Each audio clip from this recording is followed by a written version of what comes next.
Hey everyone, it's Jen. I hope you're doing well. Tie-dye fashion is back in full force, and I got inspired to tie-dye by my friend Hess Kicks. He's been using all different kinds of dyeing techniques. Check out his videos, they're pretty dope.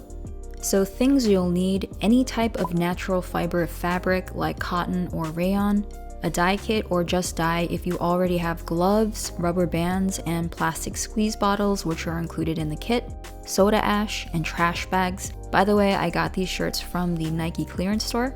If whatever you're dyeing is new, make sure you wash it before you dye it. Mix the soda ash with 1 gallon of water and let the items soak for about 20 minutes.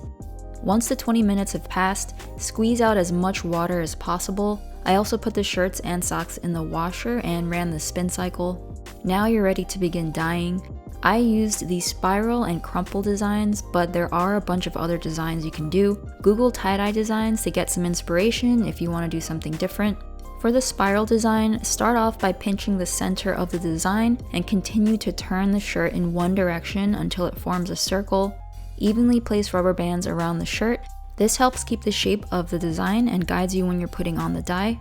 For the crumple design, scrunch up the shirt randomly and place rubber bands around it just like the spiral design. The spacing doesn't really matter for this one since the dye will be placed randomly.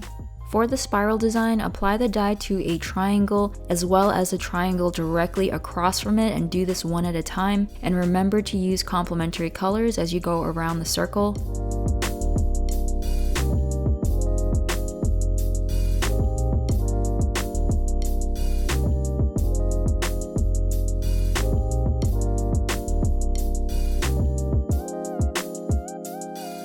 For the crumple design, randomly apply the dye and make sure you use a good amount of it.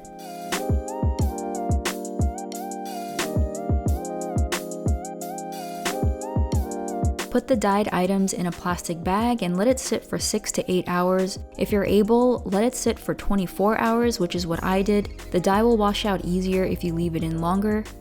Once the items have sat for at least 6 to 8 hours, run them under water and squeeze out any residual dye until the water runs clear.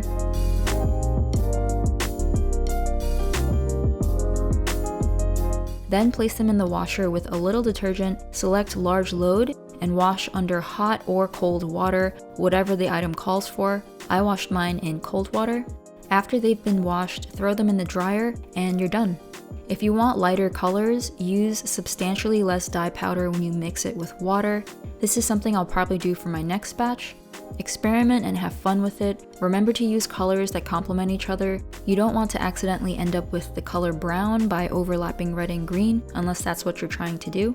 If you end up tie-dyeing something, tag me on social at jennizerr or send me a DM with your finished item. I'd love to see it, and thanks for watching.